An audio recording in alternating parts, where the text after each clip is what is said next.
नमस्कार, आपका स्वागत है। देखिए, आज हम डिस्कस करेंगे एक इम्पॉर्टेंट टॉपिक कि प्रॉपर्टी खरीदते समय हमें किन बातों का ध्यान रखना चाहिए और सबसे इम्पोर्टेंट बात क्या कि हमें प्रॉपर्टी के जैसे ट्रांसफ़र होता है या परचेज़ करते हैं, तो सबसे ट्रांसफ़र कई मेथड होते हैं प्रॉपर्टी को ट्रांसफ़र करने के, जैसे कि सेल डीड के थ्रू या विल या गिफ्ट या रिलिंक्विशमेंट डीड। मतलब रिलिंक्विशमेंट डीड का मतलब हक त्याग, जिसको हिंदी में कहा जाता है।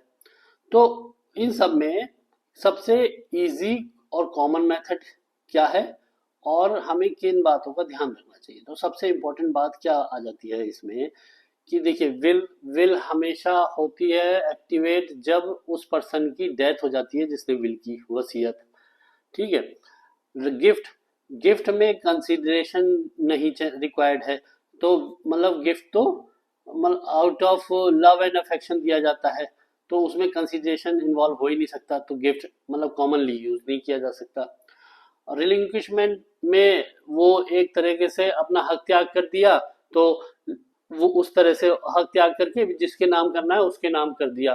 तो वो अब इन सब में, और सेल डीड सबसे कॉमन ये है कि भाई सेल डीड करके हमें कोई भी परचेज करनी है प्रॉपर्टी, सेल डीड के थ्रू कर ली। और अब इन सब में क्या है कि विल को छोड़ के बाकी सारे जो हैं, जैसे सेल डीड के थ्रू हुआ या गिफ्ट या रिलिंक्विशमेंट, इन सब में रजिस्ट्रेशन मैंडेटरी है। पहली बात, विल में मैंडेटरी नहीं है, आप चाहें तो करवा भी सकते हैं रजिस्टर्ड विल को, या विदाउट रजिस्ट्रेशन भी वो चल जाती है। लेकिन उसमें सेक्शन 63 ऑफ सक्सेशन एक्ट की जो कंडीशंस हैं वो फॉलो होनी चाहिए। तो लेकिन आज हम बात कर रहे हैं कि जो सेल डीड जो सबसे कॉमन है और इजी है, उसमें क्या होता है कि सेल डीड करते समय या एग्रीमेंट टू सेल होता है, तो उसके थ्रू कई लोग क्या करते हैं, स्टैंप ड्यूटी को बचाने के लिए अक्सर कई दूसरे मेथड के थ्रू प्रॉपर्टी में पोजेशन ले लिया और एंजॉय करते हैं कि भाई ठीक है उसी से काम चल जाएगा। लेकिन नहीं, सुप्रीम कोर्ट के आज मैं 3 जजमेंट डिस्कस करूंगा शॉर्ट में, कि उसमें फैक्ट्स बताऊंगा कि उसमें सुप्रीम कोर्ट ने ये कह दिया है स्ट्रिक्टली कि अगर आपने वो एग्रीमेंट टू सेल के थ्रू पोजेशन लिया है और आप किसी अदर मेथड के थ्रू आप पोजेशन लेकर एंजॉय कर रहे हैं, तो ओनरशिप राइट आप क्लेम नहीं कर सकते किसी भी तरह से, जिससे बहुत बड़ी दिक्कत आ जाती है बाद में। तो इसलिए केवल स्टैंप ड्यूटी बचाने के लिए आप ऐसा ना करें, प्रॉपर तरीके से सेल डीड रजिस्टर्ड कराकर और फिर प्रॉपर्टी को एंजॉय करें और फिर उसको आगे, ताकि उसको ट्रांसफर करने में भी सेल करने में भी कोई दिक्कत ना आए। तो ऐसे 3 मैं जजमेंट जल्दी से शेयर करता हूँ आपको, जिससे आपको क्लियर हो जाएगा कि हाँ भाई उसमें बड़ा रिस्क है। तो देखिए सॉरी, पहला एक मेथड जजमेंट है सुप्रीम कोर्ट का, वो जो है ये है जून 23 का जजमेंट है। लेकिन इसके फैक्ट्स आपको बताता हूँ, बड़े इंटरेस्टिंग है। कि एग्जाम्पल से सेट कर लेते हैं कि एक ए था, उसकी प्रॉपर्टी थी और बी उसको परचेज करने चाह रहा था। तो बी ने क्या किया कि एक ए से general power of attorney irrevocable करवा ली, कि वो रिवोक ना कर सके, ताकि एक विल लिखवा ली, पेमेंट कर दिया सारा, तो पेमेंट रिसिप्ट ले ली सारी उस प्रॉपर्टी को पेमेंट मतलब परचेज करने की जो भी अमाउंट था, पोजेशन लेटर उससे ले लिया और पोजेशन भी मिल गया। ठीक है, ये सब लेकर और पोजेशन मिल गया और अपना रहने लगा। तो टर्म्स अच्छे थे एक के साथ। तो कुछ दिन बाद एक ने क्या कहा उससे कि मुझे जरा ग्राउंड फ्लोर की जरूरत है 3 महीने के लिए, आप 3 महीने के लिए मेरे को ग्राउंड फ्लोर अवेलेबल करा दो। तो उसने कहा कि ठीक है कोई दिक्कत नहीं है, 3 महीने के लिए उसे दे दिया। उसमें पोजीशन उसका ए ने ले लिया अपना। अब क्या हुआ, 3 महीने बीत गए, अब ए से जब खाली करने को कहा तो वो खाली ना करे।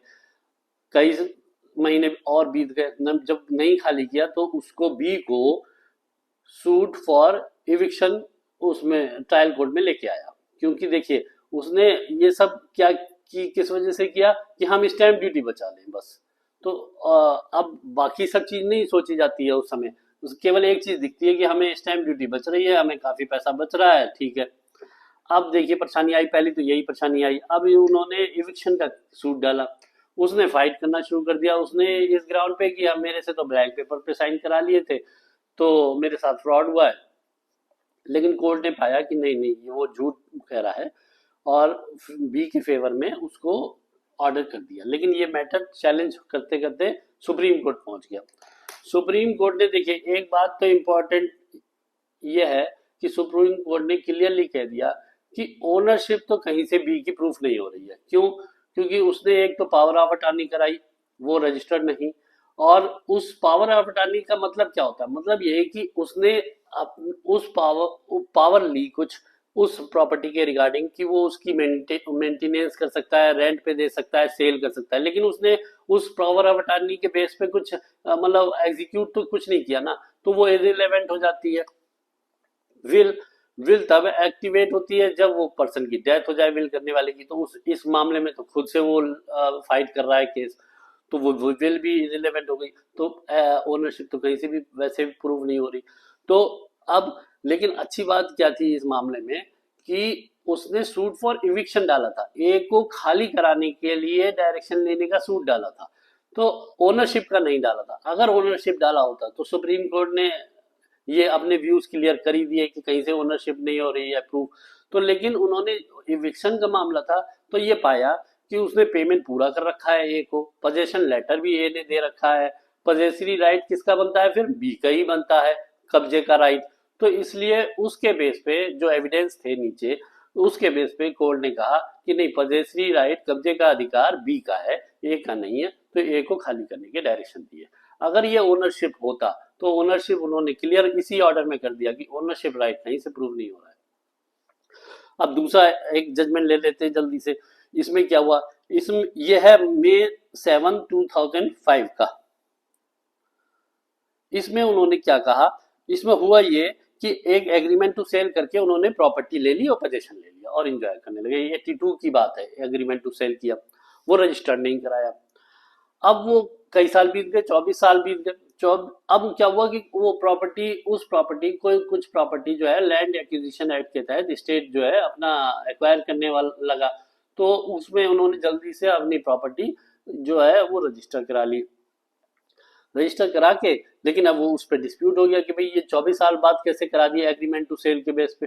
तो वो मामला चलता हुआ सुप्रीम कोर्ट पहुंचा। सुप्रीम कोर्ट ने कहा कि रजिस्ट्रेशन एक्ट की सेक्शन 17 क्लियरली कहती है कि कोई भी अगर ट्रांसफर हो रहा है टाइटल या इंटरेस्ट जो कि 100 रुपए या उससे अधिक का है, तो उसका रजिस्ट्रेशन मस्ट है। एग्रीमेंट टू सेल तो हुआ 82 में, लेकिन उन्होंने आपने रजिस्टर नहीं कराया। अब उसका 24 साल बाद आपने रजिस्टर करा के आप क्लेम कर रहे हो कि हमें डिस्पोजेस ना किया जाए।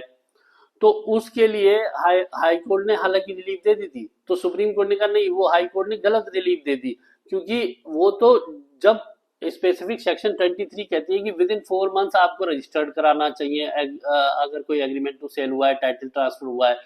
और अगर मान लीजिए कि विद इन 4 मंथ नहीं हुआ तो नहीं करा पाए, तो आप सेक्शन 34 में का रिलीफ दी गई है कि डिले से विद इन फर्दर 4 मंथ्स आप रजिस्टर करा सकते हैं कुछ फाइन देके। वो भी आपने नहीं कराया, तो टोटल आज जो 8 मंथ्स दिए गए हैं एक्ट में, उस वो सब निकल गए। 24 साल बाद आप रजिस्टर करा के आप उस पर क्लेम कर रहे हो, तो वो लीगली साउंड नहीं है, तो वो इनवैलिड हो जाता है अपने आप से वो डॉक्यूमेंट जिसके बेस पे आपने 24 साल बाद रजिस्ट्रेशन कराया। तो सुप्रीम कोर्ट ने उसको डिस्पोजेस करने के ऑर्डर कर दिए। तो आप कितनी सीरियस बात हो गई, मतलब उसको अपनी प्रॉपर्टी से हाथ धोने पड़े। तो इसका कितना सीरियस इफेक्ट होता है, एक ये हो गया। अब तीसरा लेटेस्ट और मैं आपको एक जजमेंट बता रहा हूं जिसमें सुप्रीम कोर्ट ने, ये है 2 जून 2025 का। इसमें हुआ ये जी, उस इसमें क्या हुआ कि इसके फैक्ट्स भी थोड़े इंटरेस्टिंग है। कंपनी थी, उसने एक बिल्डर से लोन लिया 7.5 करोड़ का, और उस लोन के सिक्योरिटी के रूप में उनकी जो प्रॉपर्टी थी उस पे उन्होंने क्या है, कंपनी थी तो बोर्ड ऑफ डायरेक्टर्स ने रिजोल्यूशन पास करके उसको बिल्डर को अथॉरिटी दे दी कि आप इस रिगार्डिंग, इस प्रॉपर्टी के रिगार्डिंग आप जो है कुछ भी सेल करने का राइट दे दिया। पावर ऑफ अटॉर्नी भी दे इशू कर दी उसके फेवर में, और एग्रीमेंट टू सेल भी कर दिया। लेकिन वही बिल्डर ने जो है उस ना तो पावर ऑफ अटॉर्नी रजिस्टर कराई ना एग्रीमेंट टू सेल रजिस्टर कराया, ऐसे ही चलता रहा। अब क्या हुआ, उसके जो भी टर्म्स थे कि भाई हम इतने महीने में रीपे करेंगे, तो कंपनी ने उतने महीने में उसको कहा कि भाई विद इन जो भी टर्म्स रहे होंगे कि इतने महीने में, तो उन्होंने कंपनी ने कहा कि भाई हम तो जो है तैयार हैं आप रीपेमेंट करने के लिए, आप ओरिजिनल डॉक्यूमेंट्स हमको वापस कर दो और रीपेमेंट ले लो। वो अवॉइड करने लगा, तो कंपनी समझ गई कि कुछ गड़बड़ है, तो तुरंत कंपनी ने वो अपना जो ऑथराइजेशन दिया था बोर्ड ऑफ डायरेक्टर्स के थ्रू, वो रिवोक कर दिया, कैंसिल कर दिया, पावर ऑफ अटॉर्नी रिवोक कर दी। लेकिन इसके बाद भी उसने, रिवोकेशन के बाद भी उसने उस पावर ऑफ अटॉर्नी और एग्रीमेंट टू सेल के बेस पे अपनी सेल डीड रजिस्टर करवा ली अपने नाम और अपने एक रिलेटिव के नाम उस प्रॉपर्टी की। अब कंपनी के पास कोई रास्ता नहीं रहा, तो ट्रायल कोर्ट में जाना पड़ा सूट फॉर डिक्लेरेशन के लिए, पोजीशन के लिए।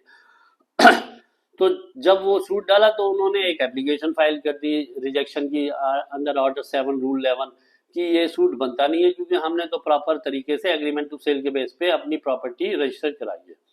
तो ये मामला चलता हुआ सुप्रीम कोर्ट पहुंचा। सुप्रीम कोर्ट ने कहा कि नहीं, वो ना तो पावर ऑफ अटॉर्नी रजिस्टर्ड है और ना ही एग्रीमेंट टू सेल रजिस्टर कराया। वो जो 8 महीने का टाइम जो अभी मैंने आपको बताया सेक्शन 23 और सेक्शन 34 बताती है, वो निकल चुका है। तो जब वो रजिस्टर नहीं, तो वो तो इनवैलिड हो गया वो डॉक्यूमेंट आफ्टर दैट पीरियड। तो इसलिए उसके बेस पे कोई एक्शन सेल डीड अगर करवाई है रजिस्टर, तो वो अपने आप सोमोटो इनवैलिड ननेस्ट मानी जाएगी in the eyes of law. तो सुप्रीम कोर्ट ने कंपनी के फेवर में ऑर्डर देते हुए कहा कि नहीं, वो जो हाई कोर्ट ने इनका सूट डिसमिस किया है वो गलत किया है और फिर से उसको रिवाइव किया।